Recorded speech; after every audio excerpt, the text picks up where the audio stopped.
The precise second the expression scandal-free echoed in the atmosphere, escaping the mouth of Barack Obama, a tangible alteration consumed the bodily stance of Donald Trump. It was a deep stabilization, a total motionlessness that reflected the precise, rigid halt of an experienced angler whose palms become completely stationary the moment the angling string abruptly yanks tight. Obama stayed entirely unaware of this alteration.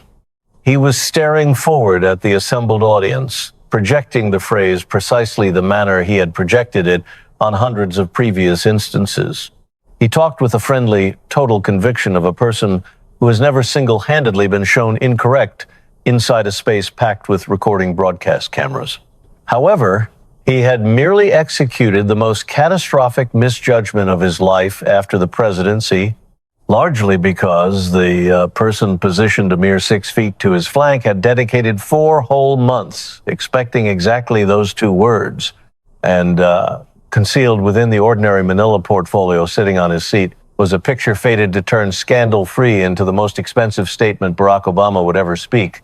Trump grabbed the portfolio. The event had been extensively advertised and promoted as an elite discussion regarding leadership, 2 former presidents occupying one platform, featuring a present crowd and a facilitator from PBS who had painstakingly curated 42 separate inquiries on reference cards, although she would eventually only have the opportunity to utilize 3 of them.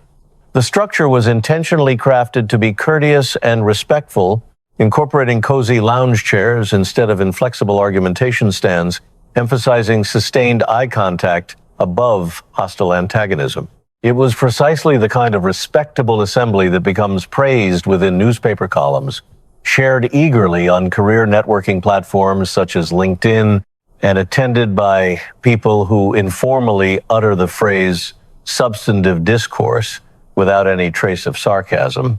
Trump had willingly agreed to this arrangement. He had originally assumed his spot in the Hyde armchair, legs relaxedly crossed and palms sitting peacefully on the arm supports, projecting the absolute core of administrative poise. That front lasted only for roughly the duration of time it required Obama to finish his opening remarks.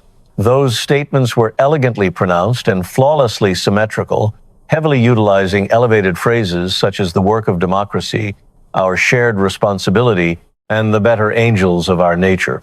Trump watched this initial soliloquy with the unmistakable, aware look of someone examining a very proficient magician performing an illusion he has already completely decoded. Once it became Trump's turn to talk, he stood to his feet, resolutely unfastened his formal jacket, and stepped 2 strides straight into the middle of the platform.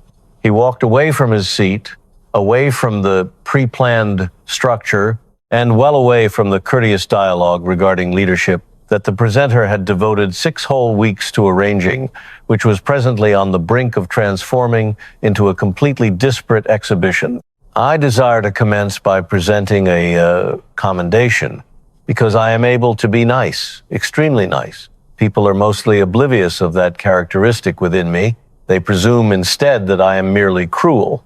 I am not cruel, I am honest. And there is a tremendous difference, he stated. He adjusted his cravat, a slight bodily movement that 80 million U.S. residents immediately recognized as the preparatory motion preceding a giant throw. President Obama is the most exceptional speaker I have ever seen, and I have heard a huge quantity of communicators. I have listened to kings. I have listened to prime ministers. I have listened to the pontiff, a very nice man, the pontiff. But Barack Obama, this man resting right here, is absolutely the most talented orator in modern U.S. history, maybe of all eras. Better than Kennedy, better than Reagan, better than Lincoln, and Lincoln was uniquely talented, a very unappreciated communicator. He stopped his striding and turned straight towards Obama.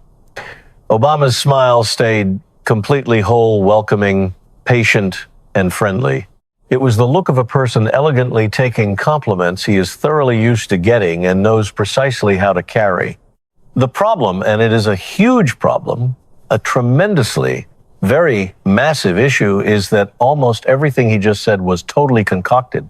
The smile remained on Obama's visage, but a slight, nearly invisible change happened underneath it. A minor clenching near the edges of his eyes, a split-second pause during a wink. It was the kind of change that stays totally unseen through normal broadcast transmission, but painfully clear inside a physical room where 2,200 people were examining the exact face at the same time. In the year 2009, this man places himself before the people of America, stands right here in locations exactly like this, on stages identical to this one, and he speaks a certain phrase 21 times. He articulates this exact sentence 21 times, not merely once, not just twice, but on 21 individual distinct instances. And the phrase is, Trump's speaking pitch shifted suddenly, transitioning into a direct quotation that manifested as a clear mockery of Obama's distinct pulsing rhythm, not excessively cruel, but totally clear. If you prefer your medical professional, you will be allowed to keep your medical professional, period. He raised a single pointing finger when stressing the final term, period. Not maybe, not we are very hopeful, not we will try to perform our absolute best, period. That one word means total certainty, 100%, the ultimate end of the conversation, period. He walked across the stage, crossing the whole distance in 6 calculated paces, turning his torso as he stepped so that his pitch washed over the audience much like a beacon's bright ray passes over black waters. 4.8 million U.S. citizens were deprived of their medical insurance. Millions of people who had medical professionals they preferred, physicians they intensely trusted, practitioners who were completely knowledgeable of their kids' names, their exact intolerances, and their intricate health backgrounds, disappeared, lost completely, because the program that Barack guaranteed would permit them to retain their physicians was made glaringly unlawful by the identical law that Barack himself authorized into legislation. He stopped his striding and remained totally still. The abrupt pause, succeeding all the previous active momentum, served as its own special kind of weighty punctuation. PolitiFact, not a right-leaning media organization like Fox News, not me, not a conservative Republican group, PolitiFact, the neutral truth-verifying website, named it the absolute falsehood of the year, the falsehood of the year for 2013. And he had declared it 21 times. 21. He turned back toward Obama. Obama stayed perfectly seated with his limbs crossed, palms lying firmly together. His stance still represented the image of calm, steady command. But the signature grin had noticeably faded, not vanished entirely, but decreased, akin to the manner normal light falls when a dense overcast partially hides the daylight. It was still there, merely visibly less glowing. And every individual person seated inside the first 10 lines could readily see the alteration. And later, and this happens to be the exact part I like the most, the section that genuinely makes me acknowledge the guy's raw administrative skill, when they eventually trapped him in the action, he added a term. He asserted, what we really said was, you can keep it if it hasn't altered. If. He appended the term if. For 21 times, he absolutely stated period, and then it magically changed into if. That is not a legislative revision. That is a verbal escape vehicle. The crowd released a chuckle, a noise created by authentic realization, the shared response of a packed space finally witnessing somebody express a thought they had secretly held for years but had never heard spoken aloud, in person, directly to the visage of the exact person who performed the deed.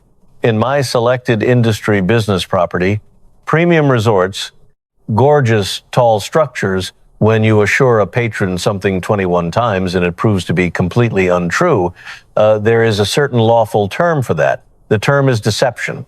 In the sphere of government, it's just named the falsehood of the year. And as a prize, you get a presidential archive and a huge Netflix agreement. But we will definitely arrive at the Netflix agreement soon. And then My absolute preferred moment, he confidently states to the American citizens, we possessed a scandal-free administration. Trump's facial characteristics organized themselves into an intricate look of absolute amazement, authentic and highly dramatic, concurrently, flawlessly reflecting the manner a person appears when he confronts something so incredibly bold that he cannot resolve whether to be profoundly insulted or extremely amazed. Scandal-free, he spoke loudly into the audio equipment, transmitting to millions of spectators. Scandal-free. He raised his left palm, parting his fingers broadly, and started to strongly tally. IRS methodically harassing right-leaning organizations, one pointing finger straightened, fast and furious. 2,000 lethal guns permitted into Mexico, a border guard killed. 2. The central finger added. Benghazi, 4 U.S. citizens murdered dead, and they attributed it entirely to an online YouTube clip. 3. The ring digit. Solyndra, 500 million citizen funds given to his political contributors, and the energy business immediately becomes totally insolvent. 4. The smallest finger. U.S. service members perishing on covert, concealed delay lists at the VA. 5. The complete palm shown upwards. He instantly elevated his right palm to proceed with the count. NSA executing widespread, unjustified monitoring of blameless U.S. residents. 6. Monitoring Associated Press reporters. 7. $400 million in physical cash, orderly arranged on timber platforms, transported to Iran. 8. He elevated both palms, showing 8 digits clearly, and rotated his torso to confront Obama. 8. Not a measly 1, not 2, 8. And this guy stares straight into a broadcast lens and peacefully states, scandal-free. That requires a very exceptional, amazingly distinct type of ability, the exact type of ability that forces you to truly trust him while he is concurrently stating it. And he is undeniably gifted, the most gifted. That is the exact issue. He stared straight into the ocean of the crowd. He's so amazingly gifted that half the nation still basically accepts it. They still totally accept scandal-free. Because whenever Barack Obama states something, it simply appears factual. The auditory pitch is flawless. The rhythm is perfect. The theatrical stops are completely correct. The visual connection is exact. Absolutely everything is correct, except the actual truths. Obama noticeably moved in his cozy seat, a quite minor motion, maybe a quarter-inch shift in the folding of his tall limbs. It was the exact type of involuntary motion the physical body creates when the mind has resolutely chosen to talk and is quickly arranging the required words. If I may, Obama interrupted, and his renowned pitch occupied the huge space the way it consistently always performed, friendly, profoundly calculated, the authoritative tone of a person who has dedicated his whole mature life forcing packed spaces to become quiet and pay attention. Administration is a fundamentally complicated task. No leadership, definitely not mine, neither any other functions, completely devoid of instances that, in reflection, might have possibly been managed slightly differently. What finally counts is not the absolute lack of difficulties, but instead the deep honor with which they are handled and the extended trajectory of advancement that gorgeous address. Trump interrupted with 2 totally monotone words. There was zero ridicule in his pitch. It was nearly polite.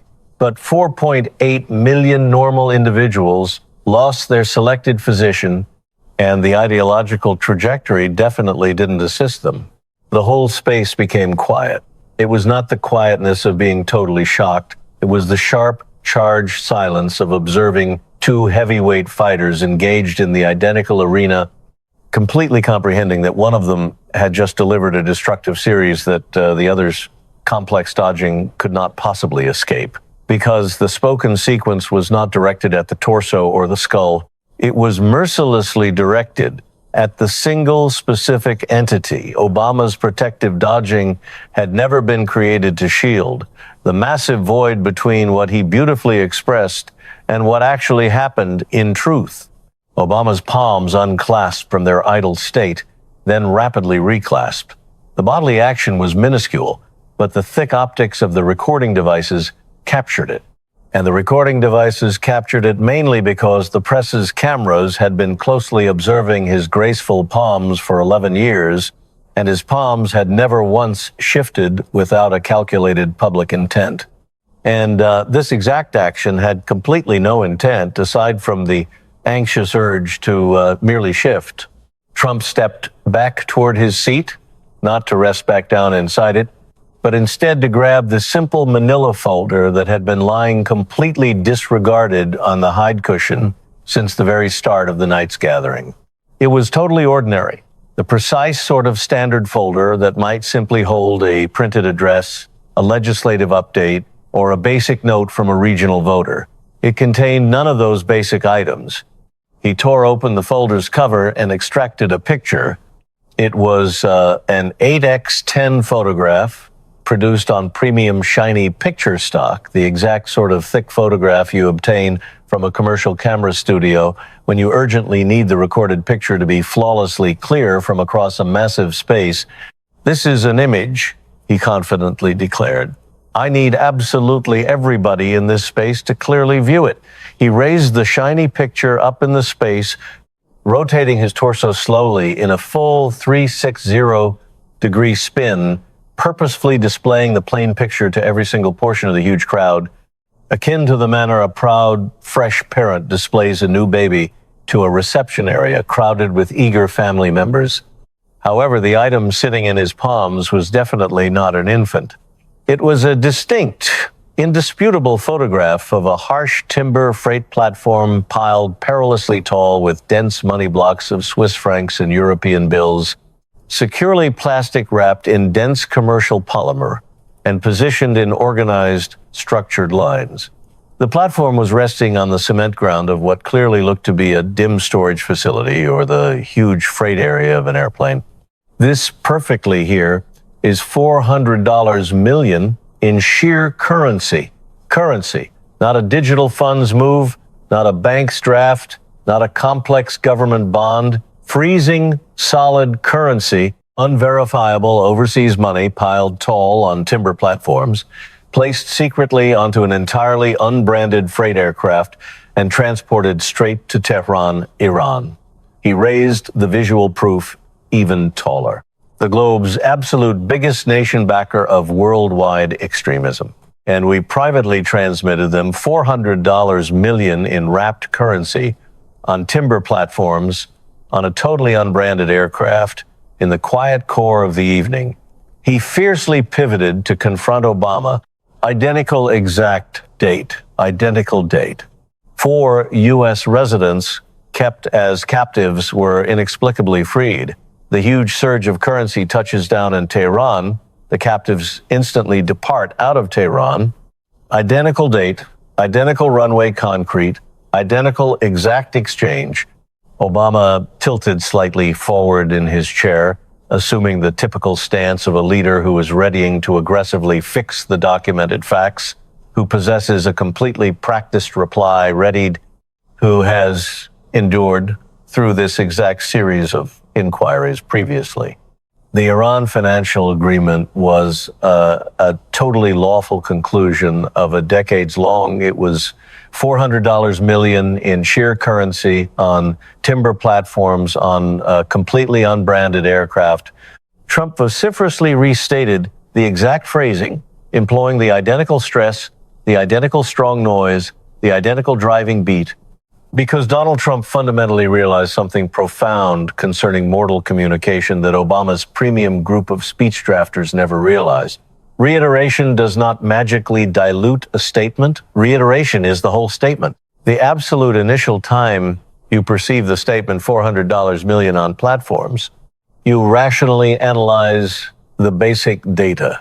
The subsequent time, you clearly envision the physical platforms in your intellect. The third instance, The heavy platforms are resting right in your living space, and they will totally never depart. Your own reliable State Department, your own chosen individuals, not mine, literally claimed they kept maximum leverage by precisely coordinating the huge currency delivery to the exact captive freeing kept maximum leverage. Do you comprehend what that statement translates to in clear English? It directly states we aggressively kept the funds until we eventually retrieved the people. In every single tongue on the globe, besides misleading bureaucratic tongue, that is generally labeled a hostage payment. He fiercely placed the shiny picture front up on the tiny timber desk sitting between their two seats, rendering it completely clear to the stunned front rows, totally clear to the focusing recording lenses. The recorded platforms of illegal currency sat brazenly on the desk between two past commanders-in-chief, like an impolite, uninvited attendee who totally declined to depart the gathering. Your absolute own DOJ, the United States Department of Justice. Your Department of Justice vehemently protested. They instructed you, do not transmit the currency on the precise same date as the captive freeing. You totally dismissed them because accomplishing the arrangement counted substantially more than the horrific visual appearances. And the visual appearances were the absolute sole element that might have unbelievably shielded you from appearing exactly like what you were actually executing, which was dispensing a straightforward hostage payment. Obama's signature grin was completely absent. It wasn't merely faded, it had disappeared. The facial look that persisted was not one of burning rage, neither was it reddened with humiliation. It was the chilly, computing look of an extremely smart person performing quick arithmetic, attempting frantically to compute in active time whether the completely readied, heavily tested reply regarding a legal settlement and a decades-old international claim would still function in a massive space that had just gazed straight at a detailed image of unverifiable currency on timber platforms. He was deciding roughly far back within his gaze that it absolutely would not function, because plain pictures are not graceful speech. Pictures are an irrefutable fact and no bureaucratic address, irrespective of how gorgeously crafted, has ever effectively transformed a glaring image of $400 million on timber platforms appear like normal lawful documents. But the platforms of currency are not even the terrible section. The terrible section actually bears a mortal name. Trump's echoing pitch lowered considerably in intensity. The theatrical entertainment receded quickly like a marine wave, and what was revealed below was not a rehearsed act. It was something substantially softer, something that Trump's most severe detractors would have never assumed he was truly able of communicating, which was unadulterated, pure fury that had completely nothing to involve himself. Operation Fast and Furious. The Federal Bureau of Alcohol, Tobacco, Firearms, and Explosives, functioning totally beneath President Obama's selected Justice Department, deliberately permitted over 2,000 extremely deadly firearms to traverse the leaky southern boundary into Mexico, straight into the merciless grip of vicious narcotic syndicates, totally on purpose. The declared brilliant concept was to somehow monitor the weapons, to mysteriously trace them up the ladder to the syndicate bosses. He stopped heavily.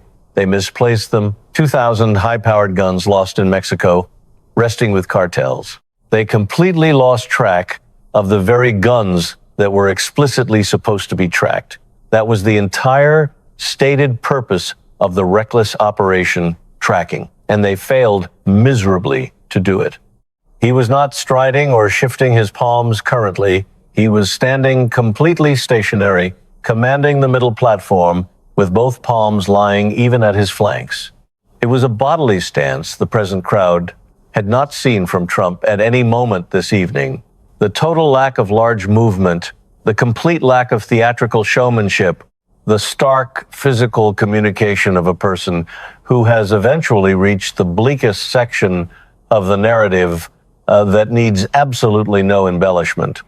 On the day of the 14th of December 2010, An American Border Patrol officer titled Brian Terry was savagely killed during an intense gun battle next to Nogales, Arizona.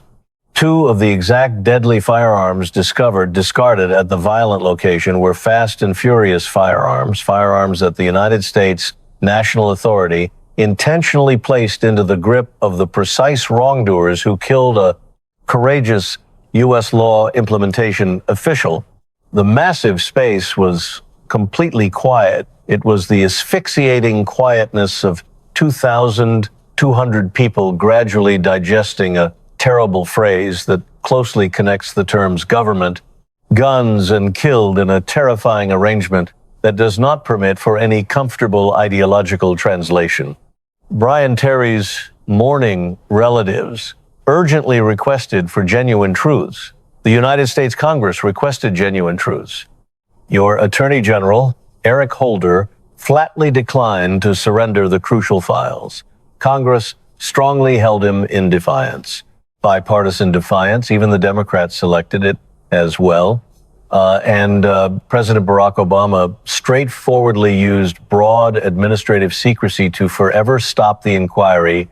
He gazed fiercely at Obama.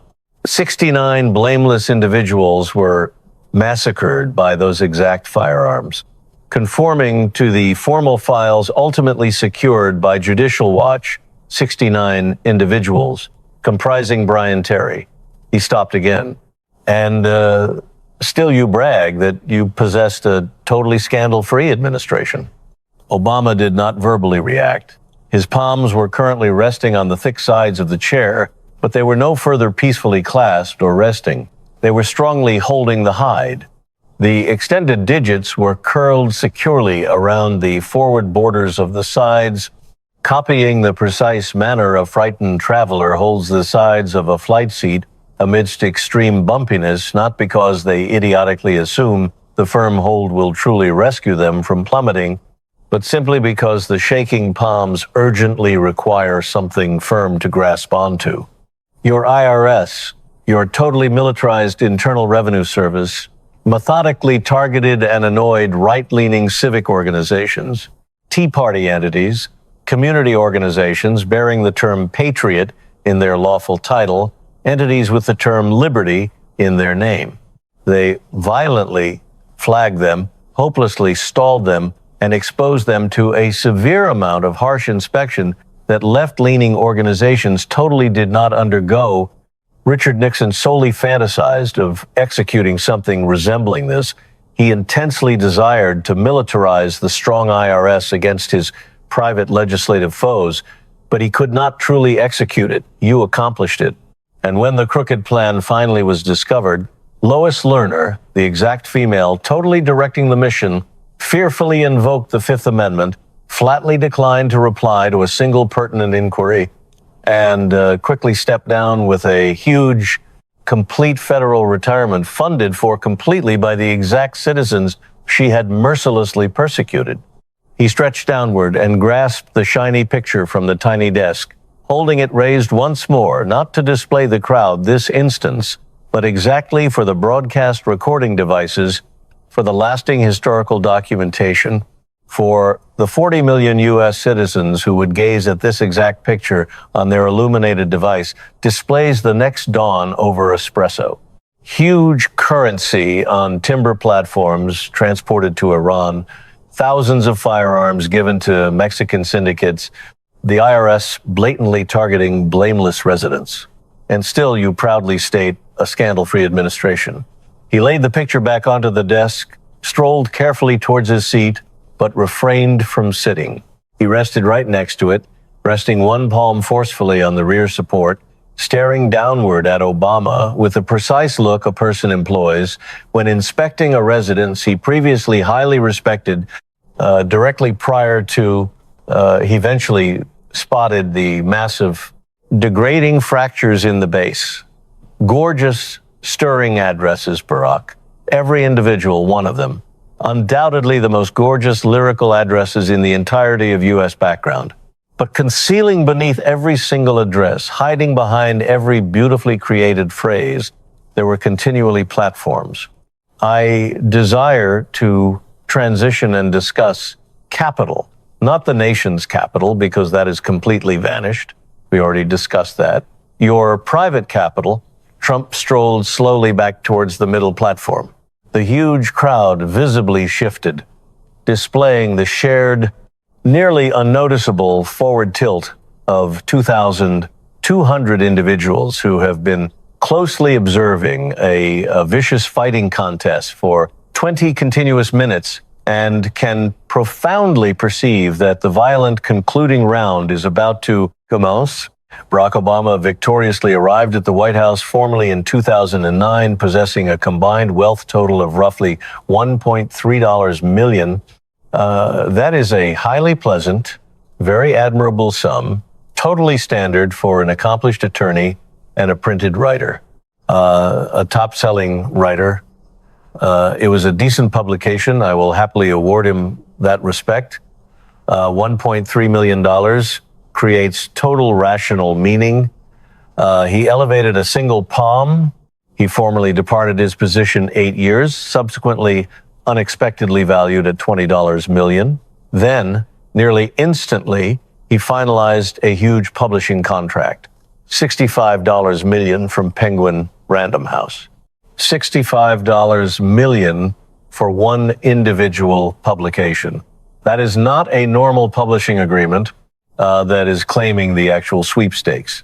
Then arrived Netflix. The sum stays formally hidden, but sector specialists calculated to sit well above $50 million.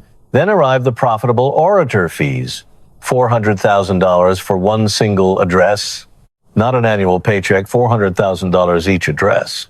He stepped purposefully toward Obama, moving nearer than he had stood the entire night. 8 feet distance, then 7. He was close sufficient that both distinct males were presently firmly boxed inside the precise identical lens angle. It was close sufficient that the sharp bodily difference between Trump standing upright and Obama resting down generated the undeniable optical tension of an accused being mercilessly interrogated by a lawyer performing the interrogation. Presently, your wealth is $70 million, perhaps substantially greater. And lately, in 2019, you bought a massive property on Martha's Vineyard, 29 expansive acres, absolute shorefront real estate, $11.75 million. A modest neighborhood activist originating from Chicago's tough South Side recently purchased an $11.75 million premium shore house on private Martha's Vineyard. He stopped not for simply theatrical purpose, but to permit the sharp image to totally materialize within the consciousness of the audience. 29 acres, untouched shorefront, Martha's Vineyard. The crowd was picturing it distinctly, the precise, sort of highly affluent estate that holds its own official title, a huge steel protection barrier, and a curving entrance path so unbelievably extended that the primary residence stays entirely unseen from the communal street. I have lived my whole existence in premium properties. I recognize magnificent houses. That is an unbelievably nice house, a genuinely gorgeous house. I am definitely not envious. I personally possess much grander houses, much grander ones. But I truly constructed physical items. I constructed massive skyscrapers, huge accommodations, enormous golfing links. I constructed them employing my own 2 palms. Well, utilizing different individuals' palms, obviously, but I genuinely compensated them their salaries, and those huge structures are still standing proudly presently. He stared straight downward at Obama. What precisely did you construct? You merely constructed addresses, $65 million value of vacant addresses, billing $400,000 every address. That is seemingly the current industry price for continuously informing everyday individuals how fiercely you battled for the ordinary man, simultaneously lounging inside a $12 million premium shore residence on Martha's Vineyard, a location where those identical ordinary men deliver the costly beverages while Barack was occupied brokering his multi-million-dollar publishing contract, Trump's pitch altered once more. All the residual amusement factor totally departed it.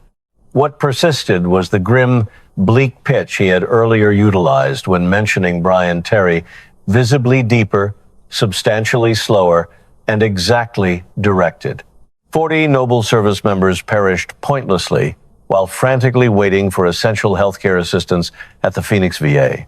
40 champions forsaken on a concealed, deceptive delay list.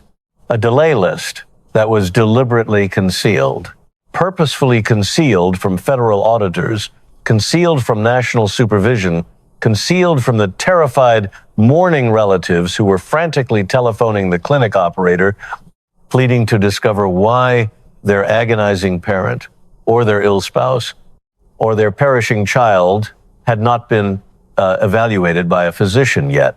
He was not shifting a sinew, his palms, even at his flanks, resting totally motionless in the exact middle of a huge platform that unexpectedly appeared claustrophobically tighter than it truly was.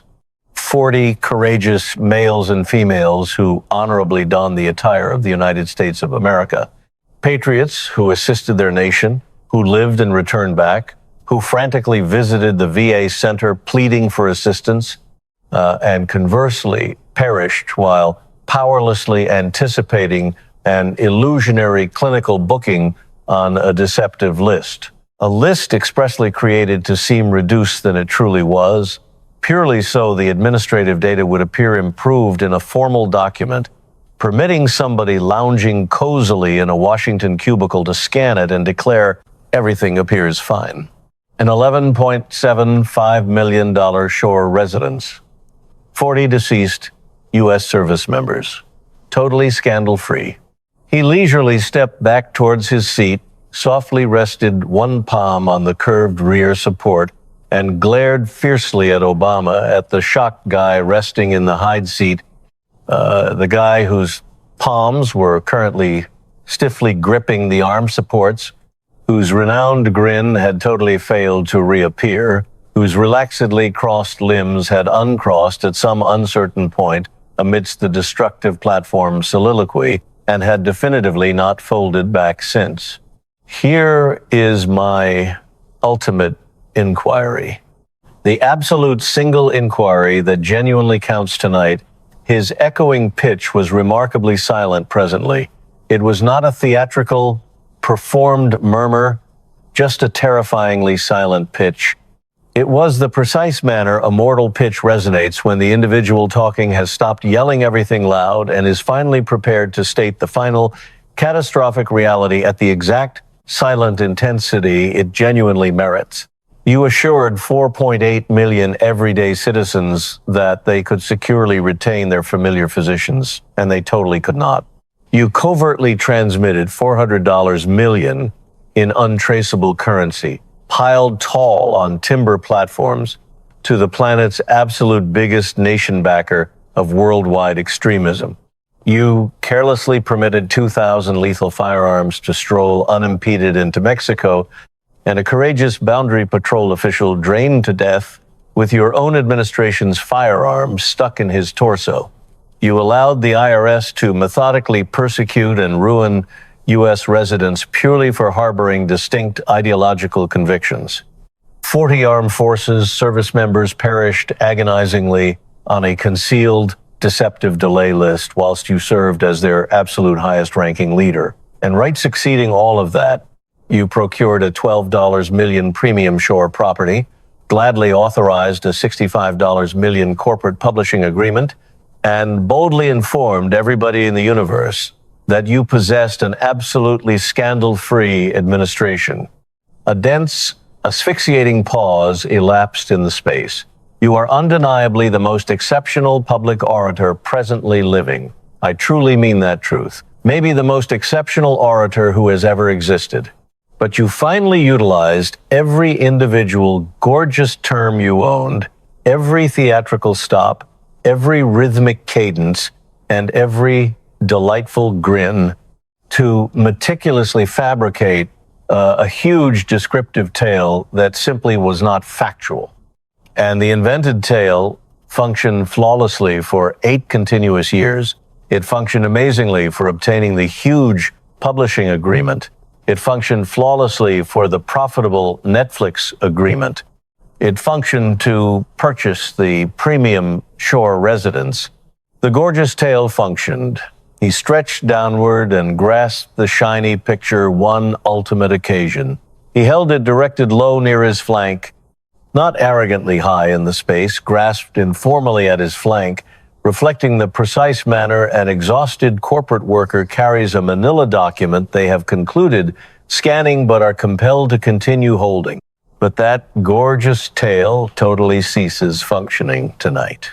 Because tonight, someone eventually delivered the concrete evidence. He resolutely laid the stark picture front up on the tiny timber desk, positioned exactly between the 2 seats. The huge platforms of plastic-wrapped currency were totally clear. The internal cargo space of the unbranded freight aircraft was completely clear. He eventually rested back down into his hide seat for the absolute initial occasion in 23 agonizing minutes. The huge space did not courteously clap. The space completely stalled, totally uncertain of what to execute with the shocking display it had recently observed, because the occurrences they had recently watched did not squeeze tidily into any of the cozy, predetermined classifications the space had intellectually readied for. It was certainly not a courteous ideological discussion. It was not a polite administrative dialogue. It was entirely lacking of trivial amusement, and it surpassed normal government. It was something much older, far more raw, and unbelievably more basic. One resolute person, equipped with a shiny picture and a truthful registry, mercilessly informing another influential person that his defensive fantasy tale was formally concluded. Obama stayed resting in his seat. His rigid palms were currently holding the hide arm supports. His renowned, charming grin was completely missing from his visage. It would definitely reappear subsequently. It would emerge back up within the secluded waiting space. It would gleam in the rear of his shielded automobile. It would flash brilliantly amidst his subsequent tightly controlled press discussion, because the grin constantly, unavoidably reappeared. The grin was the multi-million-dollar asset. The grin was his impenetrable shielding. But on this exact evening, confined in this exact space, with that condemning photograph sitting clearly between them upon the desk, the iconic shielding finally possessed a massive, clear fracture, entirely spreading throughout it. And 2,200 shocked people had recently observed the fracture materialize in active time, and 40 million additional citizens would observe the spreading video by the following dawn. The career PBS facilitator anxiously stared downward at her organized pile of reference cards. 42 deep inquiries painstakingly curated throughout 6 painful weeks of investigation. She silently laid the cards downward upon the timber table, tremblingly grasped the absolute initial one, scanned the wording entirely quietly to herself, and then slowly placed it directly back downward. "We are proceeding to take a totally brief advertisement pause," she stuttered. Obama succeeded to utter his official concluding statement, straight succeeding the transmission pause. They were undeniably articulate.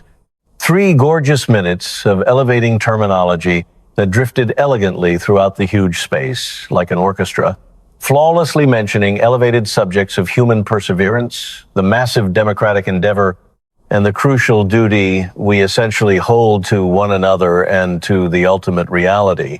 His renowned pitch stayed remarkably stable. His rhythmic flow was completely flawless. His graceful palms shifted easily in the precisely calibrated, open palm motions of a seasoned politician who has regularly spoken to whole nations and closely realizes precisely how to captivate a space. The crowd paid attention silently and courteously, assuming the precise manner masses listen when a theatrical presentation is undeniably gorgeous. The primary actor is uniquely talented, and the articulate terms are placed in exactly the correct syntactic sequence. But the assembled crowd had already optically absorbed something profoundly significant that gorgeous terms could never conceivably reorganize. The shiny picture remained securely upon the desk.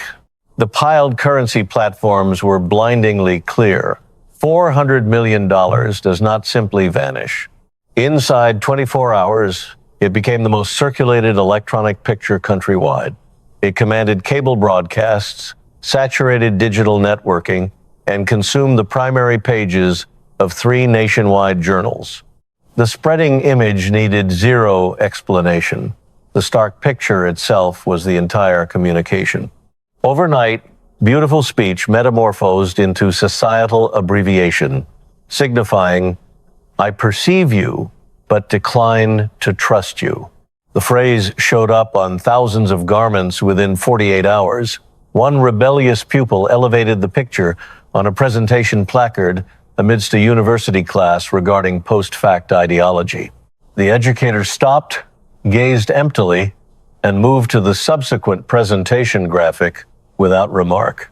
Obama's staff quickly issued a refined declaration portraying the incident as a miserable act by a guilty criminal devoid of ethical footing.